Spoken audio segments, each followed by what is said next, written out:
Sir ప్రాంతీయ వ్యూహాలు start, కుల వివాదాలు తీవ్రం, వైసీపీ న్యూ గేమ్, డైవర్షన్ ఎవరిది?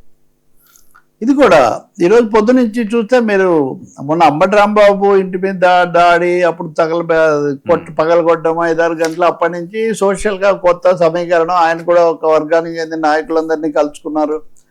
ఇటు గోదావరి జిల్లాలో కానీ అక్కడ ఉత్తరాంధ్రలో కానీ ఇదంతా అయింది. ఈరోజు ఉత్తరాంధ్రకు చెందిన సీనియర్ మాజీ మంత్రి ధర్మాన ప్రసాదరావు, నిజానికి ఆయన ఏమి జగన్కు వేరే భక్తుడు కూడా కాదు, కొద్దిగా గొప్ప కొంత అసంతృప్త వాదే.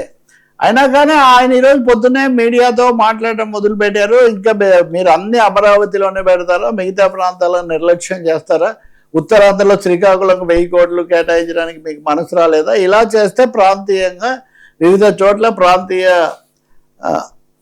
అసంతృప్తులు ఇవన్నీ కూడా వస్తాయి, దానికి రాష్ట్రం గురవుతుంది, జాగ్రత్త అని చెప్పి ఆయన తీవ్ర స్థాయిలో ఆయన చెప్తున్నారు. అసలు వైజాగ్ రాజధాని అన్నప్పుడు కూడా ఇలాంటి చర్చలు అప్పుడు వచ్చాయి. నిజానికి చేసిందేం లేదు, యాజ్ ఐ సెడ్ ప్రాక్టికల్గా జరిగిందేం లేదు. అదే సమయంలో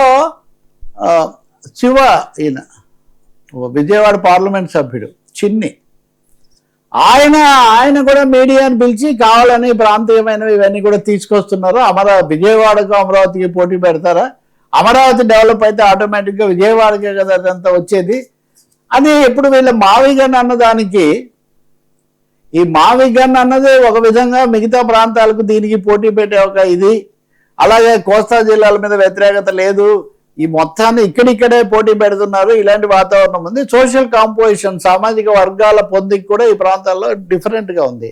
సో ఈ కోణంలో ఇక్కడి నుంచి కేసీఆర్ చిన్ని, అక్కడి నుంచి ధర్మాన ప్రసాదరావు మాట్లాడినవి కనుక చూస్తే ఖచ్చితంగా ఒక సరికొత్త ప్రాంతీయ కోణాలు, ప్రాంతీయ రాజకీయాలు మొదలైనట్టు కనిపిస్తుంది. రాయలసీమ మీద అదివరకే రాయలసీమ ప్రాజెక్టులు వాటన్నిటి మీద ఉంది. కొంతమంది రాయలసీమ నాయకులు కూడా నిన్న ఈ రోజులో వాళ్ళు మాట్లాడారు. వీళ్ళందరూ మాట్లాడడం కాదు, అక్కడ కూటమిలోనే ఉన్నటువంటి మా ఎమ్మెల్యే ఆదినారాయణ రెడ్డి నేను రాజీనామా చేస్తున్నాను, అసలు ఏం పనులు జరగడం లేదు, ఎవ్వరు వినడం లేదు అని ఆదినారాయణ రెడ్డి, ఆయన కడప కదా ఖచ్చితంగా, ఆయన గతంలో ఇటువైపు ఉన్నారు కూడా.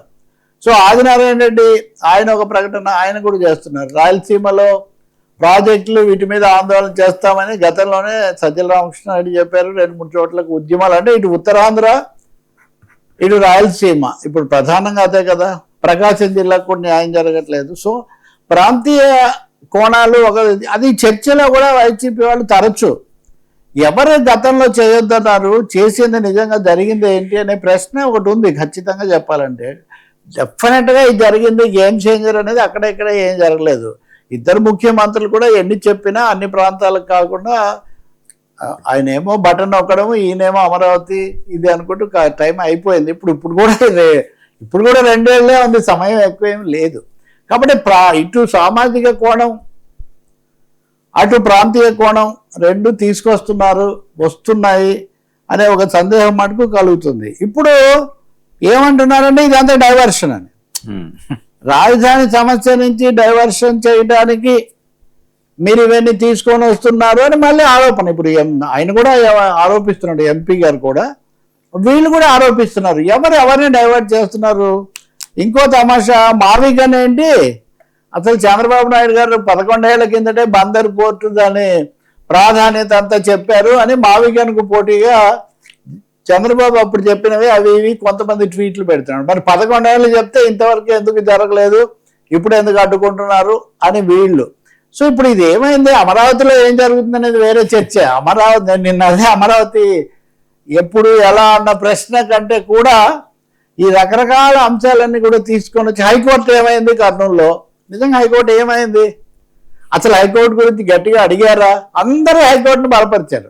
అందరూ, తెలుగుదేశం పార్టీ కూడా కర్నూలు హైకోర్టు వరకు మేము బలపరుస్తున్నాం, అక్కడ పెట్టవచ్చు అన్నారు. నిర్దిష్టంగా చర్యలు ఏం జరిగాయి? తులసిరెడ్డి గారు నిన్న నాడిపేటలోనే ఇంకొక పేరు ప్రస్తావిస్తున్నారు, ఆయన కూడా మీరు అబ్జర్వ్ చేశారు లేదని, శ్రీ వి.పు అట, శ్రీకాకుళం విజయవాడ పులివెందుల, ఈ పేరు పెట్టండి అంటారు ఆయన. నెక్స్ట్ సార్, నిన్న చాలా ఆసక్తికరమైన అంశం, ఒక మాజీ ఎమ్మెల్సీఏ వైసీపీ ఆయన సీనియర్ నాయకులు నిన్న డిబేట్లో ఆయన ఓపెన్ గా చెప్తున్నారు, మేము వస్తే ఇది మారుస్తాం, డైరెక్ట్ చెప్తున్నారు, మేము వస్తే ఇది కాదు మేము మారుస్తాం, ఎవడు ఆపుతాడో ఆపుకుండా అంటున్నారు. సో అది సాధ్యమా సార్? ఏకైక రాజధాని శాశ్వత రాజధాని తీర్మానం చేసామని మనం పండుగలు చేసుకుంటాం కదా, అది నిజమే అయితే ఇది నిజం కాదు, ఎందుకంటే అది సాధ్యం కాదు. రెండోది మావిగన్లో అమరావతి కూడా ఉంది కదా, కావాలంటే అమరావతి అనే పేరు పెట్టుకోండి అని మన సజ్జల రామకృష్ణారెడ్డి. సో మొత్తం మీద చెప్పాలంటే అమరావతి చర్చ సజావుగా సాగటము, లేకపోతే అటువైపు కాకుండా రకరకాల పోటాపోటీ ప్రతిపాదనలు చర్చలతో ఒక గజిబిజి కొనసాగుతున్నది అనే ఒక వాతావరణం తీసుకొచ్చే పెద్ద ప్రయత్నం అయితే జరుగుతుంది.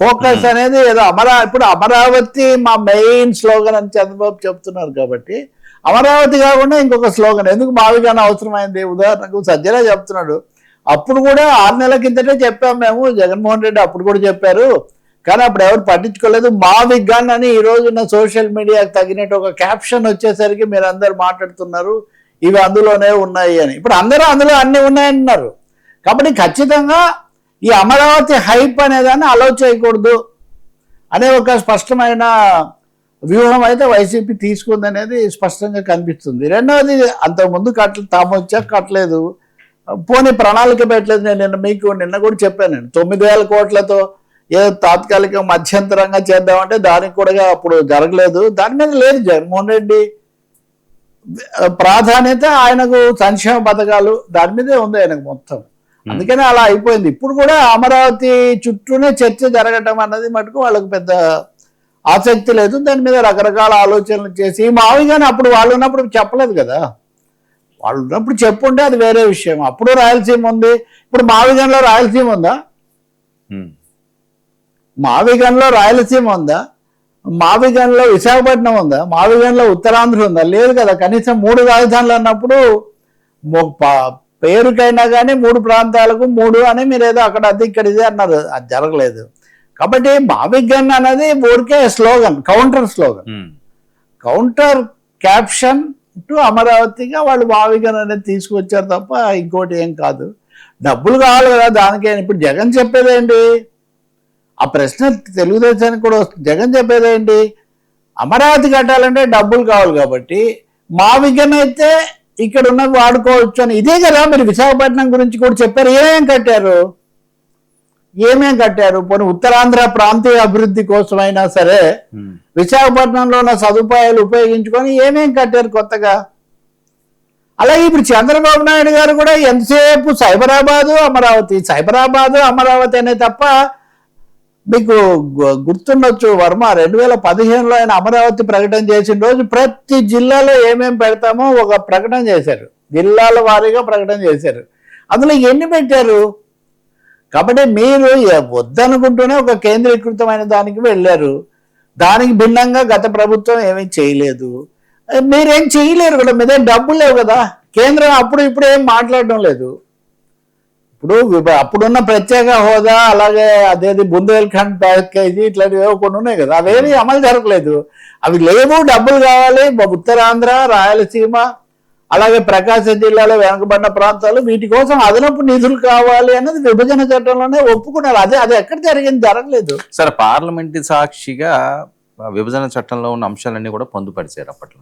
సో ఇప్పుడు దాని మీద అమలు చేసే ఆ బాధ్యత లేదా ఇప్పుడున్న ప్రభుత్వానికి? 100% ఉంది. మరి ఎందుకు 100% ఉంది? వికేంద్రీకరణ, కేంద్రం నుంచి నిధులు తెచ్చుకోవటము. అందుకనే డెఫినెట్ గా ఒక ఆల్ పార్టీ స్టాండ్, అన్ని పార్టీలు ఒక వైఖరి మీదకి వచ్చి మా ఆంధ్రప్రదేశ్కి ఇది కావాలి, మాకు రాజధానికి ఇది కావాలి, వికేంద్రీకరణ, రాయలసీమ అభివృద్ధికి ఇది కావాలి అని అడిగితే తప్ప, ఇప్పుడు ఎవరికి వాళ్ళు ఒక ఆయన మావిగాని అంటే ఇంకొక ఆయన మళ్ళీ ఇది అంటే మొత్తం ఈయనేమో అంతా ఇప్పుడు నా మహిమ చూసి జనం వస్తారు అన్నంత వరకు ఏం అడుగుతారు వర్మ గారు? మీరు ఒక్కటే చూడండి.